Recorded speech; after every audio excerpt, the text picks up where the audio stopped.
आज की बात कहनी बहुत जरूरी है। क्या कहूं, कहां से शुरुआत करूं, समझ ही नहीं आ रहा। वास्तविकता यह है कि आज हमारे देश में एक नया उबाल मचा हुआ है, बवाल मचा हुआ है। कब, कहां, किसके साथ कौन सी घटना घट जाए कुछ पता नहीं।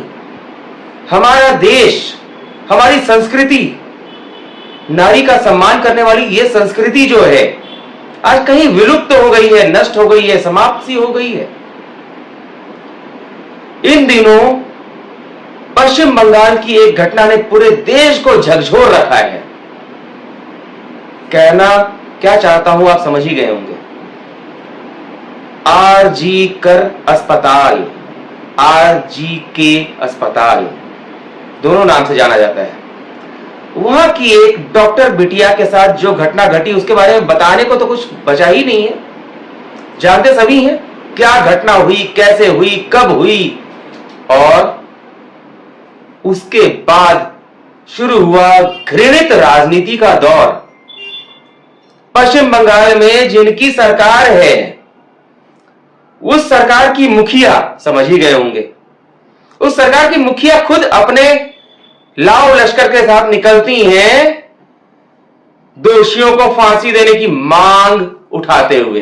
अरे आपके ही राज में इतना घृणित कुकृत्य, दुष्कर्म, क्या क्या कहा जाए, ऐसी घटनाएं हो रही हैं और आप तो रक्षा करने लायक नहीं है। महिला होकर एक महिला के साथ होने वाले अत्याचार को रोक नहीं सकती और बाद में घड़ियाली आंसू बहाते हुए निकल जाते हैं सड़क पर। विपक्षी पार्टियां शर्म आती है कहते हुए कि वे विपक्षी पार्टियां हैं, क्योंकि आज उस डॉक्टर बिटिया के साथ कौन खड़ा है। जगह जगह डॉक्टरों का विरोध प्रदर्शन हो रहा है, लेकिन उस बिटिया को इंसाफ मिलने की बात, क्या लगता है कि इंसाफ मिल भी पाएगा। एक व्यक्ति को पकड़ लिया जाता है मुख्य आरोपी के नाम पर और गुनाह कबूलवाया जाएगा, पॉलीग्राफी टेस्ट होगा, तरह तरह की बातें, उसने क्या उगला, क्या राज निकाले, वो ऐसी फिल्में देखता था, वो ऐसा हिंसक था। ये एक व्यक्ति की बात नहीं है, एक आरोपी नहीं है, पूरा समाज दोषी है। उसी अस्पताल की बात। इस घटना के बाद अचानक आधी रात को लगभग 5,000 लोगों की भीड़ इकट्ठा हो जाती है, सबूतों के साथ छेड़छाड़ हो जाती है, अस्पताल का प्रबंधन तरह तरह की बातें घुमाने लगता है। आखिर क्यों, कौन सी ऐसी साजिश, कौन सा ऐसा षड्यंत्र रचा जा रहा था एक डॉक्टर बिटिया के साथ ही नहीं, नारी समाज के साथ।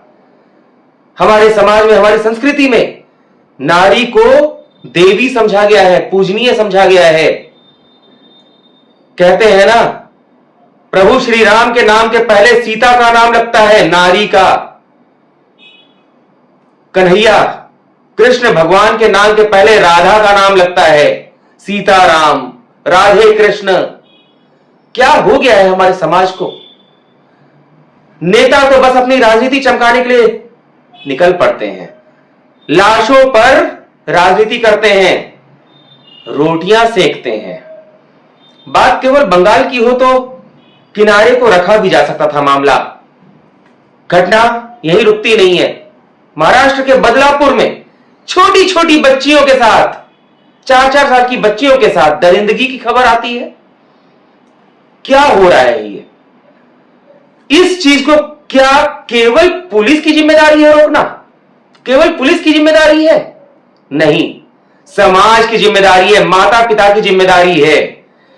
माता पिताओं को चाहिए कि वे अपने बच्चों के अंदर ऐसे संस्कार डालें कि कोई भी महिला, बच्ची उसको अपनी बहन, मां, बेटी के समान दिखे।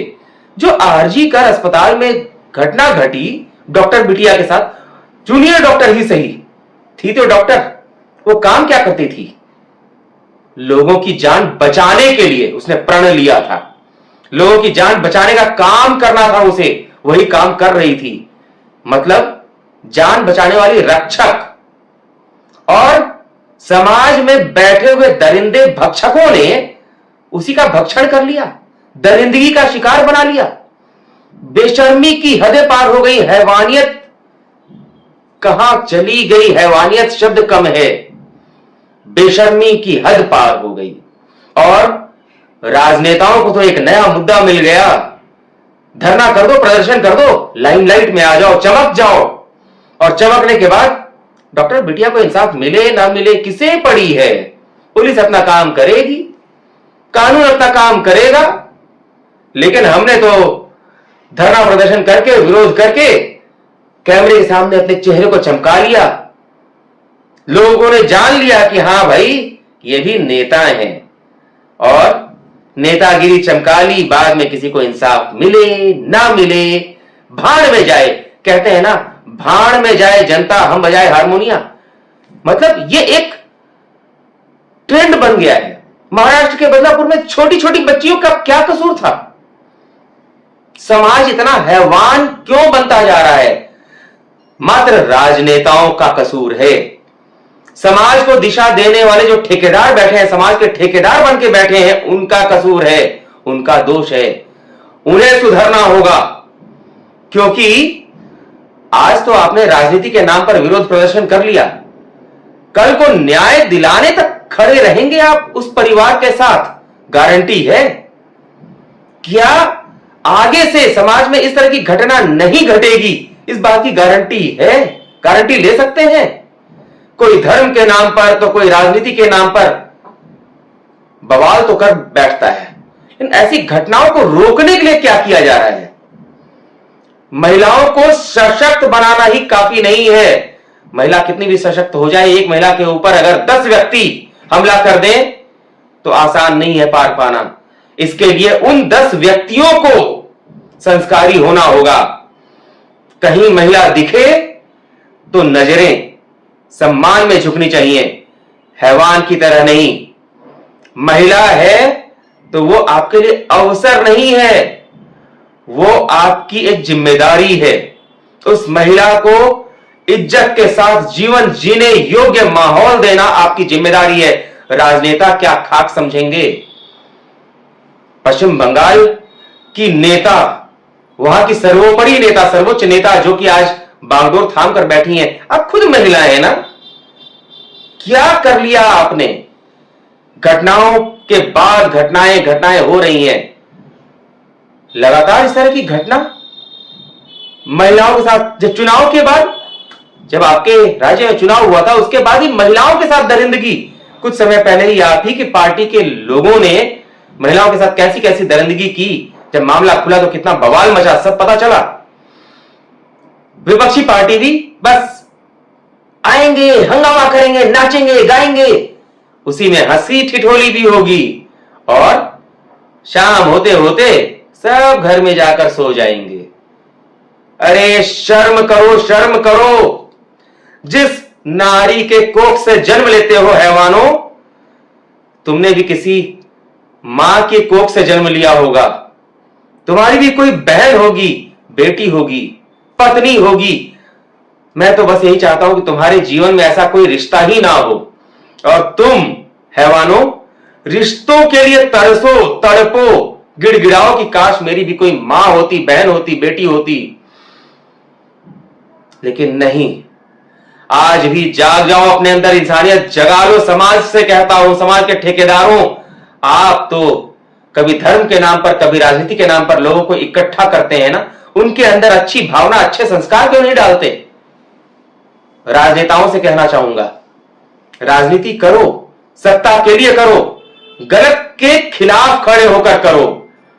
गलत करने वालों का साथ मत दो, और जो तुम्हारे साथ आता है उसको संस्कारी बनाओ। संस्कारी बनाओगे तो तुम्हारी सत्ता भी बनेगी, सशक्त सत्ता बनेगी।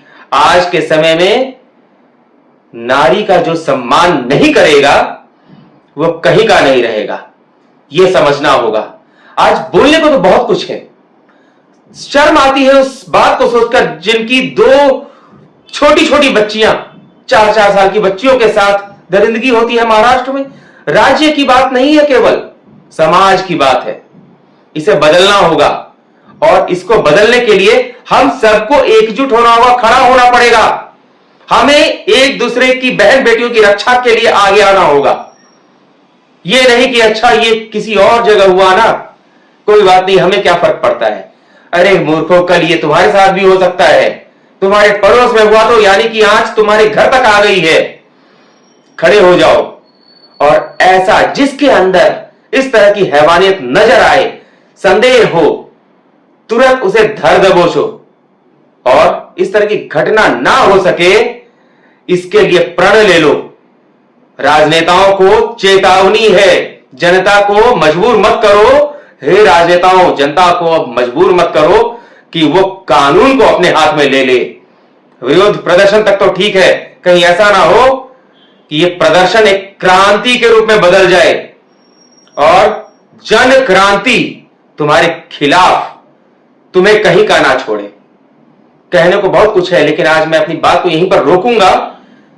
जल्दी ही आऊंगा।